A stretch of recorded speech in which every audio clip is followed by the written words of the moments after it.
θα πάμε στη συζήτησή μας με τον κύριο Ανδρέα Λικουρέτζο, τον γραμματέα της Νέας Δημοκρατίας. Καλό σας μεσημέρι, τι κάνετε? Καλό μεσημέρι, κυρία Μακρύ, ευχαριστώ πάρα πολύ. Καλό μεσημέρι, κύριε Λικουρέτζο.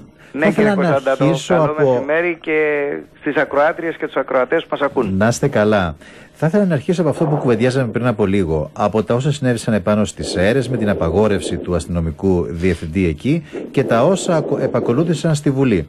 Εσείς στην ουσία ζητήσατε χθες την παραίτηση του κυρίου Παπουτσί και ενδεχομένως προτίθεστε να καταθέσετε και πρόταση μορφής. Επιμένετε σε αυτό, στην παραίτηση του κυρίου Παπουτσί? Κύριε Κωνσταντάτο, είναι προφανές ότι υπάρχει πολιτική ευθύνη στην υπόθεση αυτή. Οι πολιτικοί πρέπει να χαρακτηρίζονται μεταξύ των άλλων και από γενναιότητα. Δεν είναι δυνατόν να μετατίθενται οι ευθύνες της πολιτικής ηγεσίας στον αστυνομικό διευθυντή. Ουδής αστυνομικός διευθυντής στη χώρα θα προέβαινε σε μια τέτοια ενέργεια εάν δεν είχε οδηγίες από την πολιτική ηγεσία. Συνεπώς η κριτική της Νέας Δημοκρατίας στην πολιτική ηγεσία εστιάζεται και όχι βεβαίως στο όποιο όργανο της τάξης. Ναι, ασφαλώς. Εγώ μιλάω για παραίτηση Παπουτσί. Έτσι. Είναι άλλο η κριτική που βεβαίως και το αίτημά σας είναι λογικό, αλλά επιμένετε σε αυτό το αίτημα της παραίτησης του κυρίου Παπουτσί, ο οποίος σας είπε κιόλας να καταθέσετε πρόταση μορφής. Προτίθεστε να το κάνετε? Πολλές φορές, κυρία Μακρύ, γίνεται λόγο στη δημόσια ζωή της χώρας για τις πολιτικές ευθύνες. Εμείς θεωρούμε ότι έχει πολιτική ευθύνη ο κύριος Παπουτσής και είναι καιρός να την αναλάβει. Με παραίτηση, αυτό φαντάζομαι λέτε. Πώς αλλιώς θα την αναλάβει δηλαδή?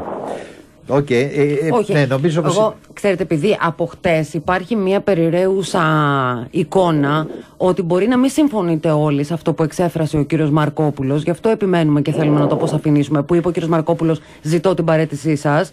Είναι κεντρική γραμμή της Νέας Δημοκρατίας αυτή? Αυτό προσπαθώ να καταλάβω. Είναι μια πολιτική τοποθέτηση με την οποία καταλογίζονται οι ευθύνες του κυρίου Παπουτσί. Πού σας βρίσκει σύμφωνους όλους? Πού σας βρίσκει σύμφωνους όλους? Εκεί να μείνουμε. Λοιπόν. Και νομίζω ότι το ολοκληρώσαμε. Δεν μου λέτε να σας ρωτήσω τώρα κάτι, γιατί υπόθηκαν πολλά στη Βουλή χτες. Δηλαδή, ουσιαστικά ο κύριος Παπουτσής κατηγόρησε τη Νέα Δημοκρατία ότι βρίσκεται πίσω από αυτές τις κινητοποιήσεις με αιχμή τον κύριο Αραπατζή, τον αγροτοσυνδικαλιστή των Σερών, ο οποίος φέρεται και με βάση τα δημοσιεύματα που δεν έχουν διαψευστεί να είπε στους συναδέλφους του πάμε να ρίξουμε την κυβέρνηση. Και ο Παπουτσής ουσιαστικά κατηγόρησε τη Νέα Δημοκρατία γι' αυτό. Με την ίδια λογική λοιπόν του κυρίου Παπουτσί, είναι πίσω από τις κινητοποιήσεις των εργαζομένων στις συγκοινωνίες το ΠΑΣΟΚ και η κυβέρνηση, η οποία απεργάζεται σχέδιο κοινωνικής ανομαλίας. Διότι αν πάμε λοιπόν και προσμετρήσουμε τους συνδικαλιστές του κάθε χώρου που πρόσκειται στις παρατάξεις, τότε λοιπόν θα πρέπει να καταλογίσουμε αντίστοιχα και τις ευθύνες στα κόμματα και στην κυβέρνηση. Σωστό είναι αυτό που λέτε. Λοιπόν, εάν ο κύριος Παπουτσής θεωρεί ότι όλο αυτό το οποίο συμβαίνει στην Αθήνα με τις συγκοινωνίες είναι έργο κομματικών συνδικαλιστών, αυτοί οι κομματικοί συνδικαλιστές βρίσκονται στο ΠΑΣΟΚ. Δεν υπάρχει λοιπόν λογική και λυπούμε που χρησιμοποιούνται τέτοια επιχειρήματα. Διότι εδώ από τη μια μεριά κατηγορούμεθα ότι δεν υιοθετούμε τις κινητοποιήσεις των εργαζομένων και των συνδικαλιστικών οργανώσεων, όπως για παράδειγμα αποδοκιμάσαμε τις καταλήψεις του Υπουργείου Υγείας και δεχόμαστε την κριτική ότι εσείς δεν στηρίζετε τις κινητοποιήσεις, και απ' την άλλη εμφανιζόμαστε ότι είμαστε πρωταγωνιστές των κινητοποιήσεων. Η κυβερνητική προπαγάνδα πρέπει να αποκτήσει και ένα χαλινό. Εσείς συμφωνείτε με το κλείσιμο των συνόρων από τους αγρότες για τα δίκαια ή μη αιτήματά τους? Αυτό είναι μια άλλη κουβέντα, αλλά με την πράξη. Εμείς έχουμε τοποθετηθεί δημοσίως προσφάτως. Δεν υιοθετούμε ακραίες συμπεριφορές. Το παράδειγμα αρχικού κόμματος στο λιμάνι εναντίον των Κινέζων για τη λαϊκή κυριαρχία και την εθνική κυριαρχία είναι μόνο παράδειγμα, δεν είναι παράδειγμα της Νέας Δημοκρατίας.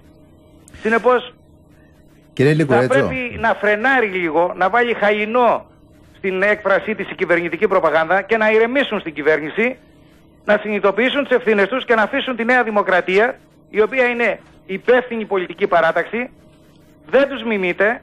Αρνούμεθα να μιμηθούμε το πρότυπο ΠΑΣΟΚ. Απ' την άλλη, ξέρετε όμως, κύριε Γραμματέα, αυτό που λέτε, ας πούμε, ναι, όντως καταδικάσατε την κατάληψη του Υπουργείου Υγείας, αλλά μάλιστα, από την πρώτη μέρα βρέθηκαν εκεί στελέχοι σας, όπως για παράδειγμα ήταν ο κύριος Μαρκόπουλος, αν δεν κάνω λάθος. Δηλαδή, και δεν πήγανε να την καταδικάσει ο κύριος Μαρκόπουλος. Και οι τομεάρχες και οι κοινοβουλευτικοί μας εκπρόσωποι έχουν χρέος να συνομιλούν με όλους. Αντιθέτως, θα μας κάνατε εσείς κριτική ότι μας χτυπούν την πόρτα, ζητούν να μιλήσουμε. Όταν ήρθαν οι γιατροί για τον κύριο Σαμαρά, για παράδειγμα, δεν μπορεί να πει κανείς κάτι γι' αυτό. Το ποιος συνομιλεί με ποιον είναι πολύ μικρότερη σημασίας από την επίσημη κομματική θέση, η οποία είναι... Όχι, εννοώ μήπως υπάρχει, επειδή κάθε αντιπολίτευση αναγκάζεται να ακροβατεί δυστυχώς σε αυτή τη χώρα, μήπως υπάρχει μια διπλή γραμμή, δηλαδή και λίγο με τον αστιφύλακα και λίγο με τον χωροφύλακα. Δεν ακροβατούμε, λέμε συγκεκριμένα πράγματα. Κύριε Λικουρέτζο, ένα λεπτό, μου κάνει εντύπωση γιατί όλα αυτά πρέπει να τα εξηγεί καθημερινά η Νέα Δημοκρατία και η κυβέρνηση η οποία κυβερνά τη χώρα δεν μας παρέχει εξηγήσεις για την πολιτική της και για όσα συμβαίνουν με τον τρόπο με τον οποίο αποφασίζει και νομοθετεί. Πάντως εγώ βλέπω, κύριε Λικουρέτζο, μια προσπάθεια να βρείτε μια ισορροπία, μια πολιτική ισορροπία. Δηλαδή, δηλώνετε από τη μία μεριά υπέρ των μεταρρυθμίσεων και από την άλλη είστε υπέρ εκείνων που αντιδρούν κατά των μεταρρυθμίσεων. Αυτό δεν δίνει μια εικόνα θολή, κύριε Λικουρέτζο, για τη Νέα Δημοκρατία? Με συγχωρείτε, αν μεταρρυθμίσεις και στην υγεία και τα κλειστά επαγγέλματα. Ναι, να σας απαντήσω, σε αυτό απαντώ. Αν μεταρρύθμιση βαφτίζεται η καταστροφή της μεσαίας τάξης και η εξουθένωση των αδυνάτων κοινωνικών κατηγοριών όπως οι αγρότες, οι εργαζόμενοι, οι χαμηλοσυνταξιούχοι, τότε προφανώς διαφωνούμε. Βεβαίως συμφωνούμε για την απελευθέρωση των επαγγελμάτων, γιατί κλειστά επαγγέλματα κατά τη γνώμη μου δύσκολα θα βρούμε στη χώρα μας, αλλά άλλο πράγμα οι κυβερνητικές μεθοδεύσεις και οι αποφάσεις οι οποίες παίρνει η κυβέρνηση και τα μέτρα που εφαρμόζει. Υπάρχει και μια ουσία, για παράδειγμα, στο νομοσχέδιο για τους φαρμακοποιούς, με το οποίο εσείς στην τελική φάση αντιταχθήκατε. Για ποιο λόγο? Δεν θεωρείτε και τόσο γενναίο άνοιγμα μεταξύ μας τώρα, κύριε Λικουρέτζο, αυτό του επαγγέλματος των φαρμακοποιών? Υπάρχει ένας διάλογος μεταξύ της κυβέρνησης και των φαρμακοποιών? Υπήρχε και υπάρχει. Εμείς δεν κάναμε καμία παρέμβαση μέχρι που να εξελιχθούν τα πράγματα και να οριστικοποιηθούν οι αποφάσεις του κυρίου Υπουργού. Τότε εμείς κάναμε τη δική μας παρέμβαση. Άρα από την πλευρά τη δική μας δείξαμε κάθε καλή διάθεση, καλή πίστη στο διάλογο ο οποίος βρισκόταν σε εξέλιξη για να καταλήξουν σε κάποια συμπεράσματα. Ναι, αλλά μόλις οι φαρμακοποιοί προχώρησαν σε πολύ έντονες κινητοποιήσεις, συνταχθήκατε μαζί τους, ενώ ουσιαστικά δεν επρόκειτο για κανένα γενναίο άνοιγμα του επαγγέλματος. Αυτό λέμε τώρα, μην κοροϊδευόμαστε. Κοιτάξτε, μισό άνοιγμα έγινε. Στα ίδια θέματα. Εμείς, επαναλαμβάνω, διατυπώνουμε τις θέσεις μας, δεν υιοθετούμε ακραίες συμπεριφορές, δεν επιθυμούμε την ταλαιπωρία της κοινωνίας, δεν θέλουμε μπροστά σε αυτά τα ζητήματα να ταλαιπωρούνται, να πληγώνονται οι πολίτες. Κάτι το οποίο για τα πολιτικά χρονικά της χώρας είναι πρωτόγνωρο από κόμμα της αντιπολίτευσης. Εγώ καταλαβαίνω, κύριε Λικουρέτζο, και πάλι. Δεν μπορεί να είστε υπέρ των μεταρρυθμίσεων και εναντίον εκείνων και υπέρ εκείνων που αγωνίζονται κατά των μεταρρυθμίσεων και βγαίνουν στους δρόμους. Υπάρχουν πολλές περιπτώσεις τέτοιες. Το δυσάρεστο για τη χώρα. Δηλαδή, έχω την εντύπωση, κύριε Λικουρέτζο, έχω την εντύπωση, σαν Νέα Δημοκρατία αυτή την εποχή, δεν θέλετε να σπάσετε αυγά. Είσαστε με όλους αυτή την εποχή.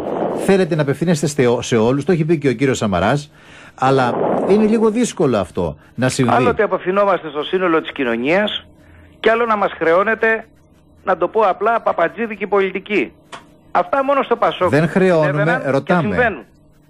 Δεν είναι δυνατόν να τα λέτε αυτά για τη Νέα Δημοκρατία, διότι η Νέα Δημοκρατία ήταν πάντοτε υπέρ των μεταρρυθμίσεων και αυτοί οι οποίοι σήμερα, κύριε Κωνσταντάτο, μας εγκαλούν ότι δεν είμαστε εμείς και τόσο μεταρρυθμιστές, ήταν αυτοί οι οποίοι φρέναραν τα πάντα στη χώρα.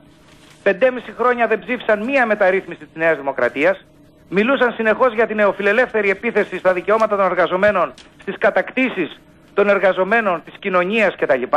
Ήταν αυτοί οι οποίοι υπεσχέθησαν ότι θα επανακρατικοποιήσουν την Ολυμπιακή, θα επανακρατικοποιήσουν τον ΟΤΕ, θα διώξουν τους Κινέζους. Θέλετε να γυρίσουμε 2 χρόνια πίσω να ακούσουμε δικές σας εκπομπές?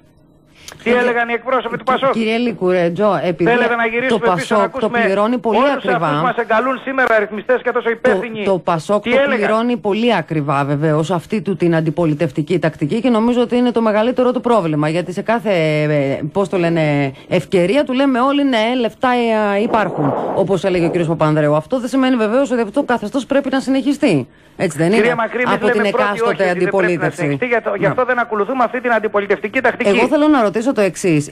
Είχαμε χτες στο Υπουργικό Συμβούλιο την παρουσίαση, σε πολύ γενικές γραμμές βεβαίως, από τον κύριο Παπακοσταντίνου, του προγράμματος για την οικονομία μέχρι το 2015. Και ακούσαμε να λέει ότι θα επιδιωχθεί διάλογος με τα κόμματα της αντιπολίτευσης. για το πακέτο, γιατί με την έννοια ότι θα είναι δεσμευτικό και για την επόμενη κυβέρνηση μετά τις εκλογές του 2013. Θέλω να ρωτήσω αν είστε πρόθυμοι να το συζητήσετε ή αν θα ακολουθήσετε την αντιμνημονιακή στάση που λέει δεν συζητάω τίποτα από αυτού. Δεν θέλω μέτρα, δεν θέλω να συζητήσω τίποτα από αυτού. Χρειάζεται η κυβέρνηση να επιδείξει μεγαλύτερη προσοχή στις προτάσεις της Νέας Δημοκρατίας. Από τις αρχές Ιουλίου η δική μας πρόταση είναι στο τραπέζι. Η στρατηγική της ελπίδος, όπως έχουμε ονομάσει τη δική μας πρόταση, την οποία για πρώτη φορά ακόμα της αντιπολίτευσης καταθέτει μια συγκροτημένη, ολοκληρωμένη και τεκμηριωμένη πρόταση, και η κυβέρνηση την περιφρονεί, τη χλευάζει, την ειρωνεύεται. Προτάσεις εμείς λοιπόν έχουμε και πολύ συγκεκριμένες. Και θα σας δώσω ένα παράδειγμα. Μας χλέβαζαν μόλις προ λίγων εβδομάδων ότι εμείς προτείναμε το μηδενισμό του ελλείμματος σε 1,5 χρόνο. Η ίδια η κυβέρνηση ανεκοίνωσε προημερών ότι μείωσε περίπου 6% το έλλειμμα σε 1 χρόνο.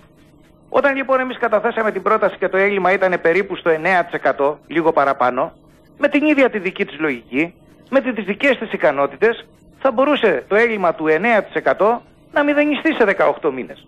Όχι, εμείς επιπροσθέτως... Κύριε Λικουρέτζο, μιλάμε για ένα έλλειμμα το οποίο άγγιξε το 15% και πάμε μέχρι το 15%. Το 15% όταν προσέθεσαν τα χρέη των ΔΕΚΟ και όταν κατέπεσαν και εγγυήσεις του δημοσίου. Ναι, καλά, και αυτά χρέη. Αλλά τώρα μιλάμε για μηδενισμό του ελλείμματος και ούτε καν μηδενισμό. Απλώς θα πέσει κάτω από 2% το 15%, που σημαίνει ότι θέλουμε ακόμα άλλα 4 χρόνια για να γίνει αυτό με πολύ σκληρά μέτρα τα οποία εσείς καταγγέλλετε. Άρα πώς σε 1,5 χρόνο εσείς θα μειώσετε το έλλειμμα? Η κυβέρνηση, αντί λοιπόν να περιφρονεί και να ειρωνεύεται τις προτάσεις μας, τις έχει, είναι στη διάθεσή της.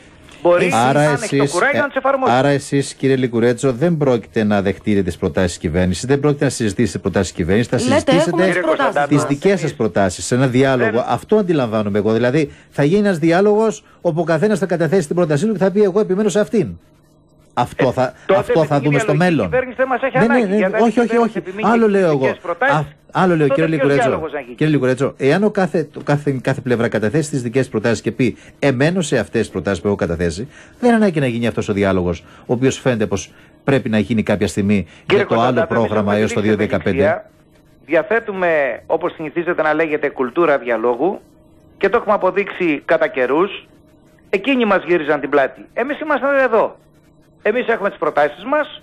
Εάν η κυβέρνηση αισθάνεται ότι κάτι από όλα αυτά μπορεί να τα συζητήσει, εμείς δεν θα πούμε όχι. Μάλιστα. Αλλά να πάμε σε μια συζήτηση όπου η δική μας πρόταση εκ προημίου περιφρονείται, θεωρείται άχρηστη, θεωρείται ανεύθυνη και να πρέπει να πάμε να προσυπογράψουμε τις αποφάσεις της κυβέρνησης, μάλλον η κυβέρνηση μας ειρωνεύεται για μία ακόμα φορά. Μάλιστα. Λοιπόν, σας ευχαριστούμε πάρα πολύ. Ευχαριστούμε το Γραμματέα της Νέας Δημοκρατίας. Ευχαριστώ πάρα πολύ. Ευχαριστώ.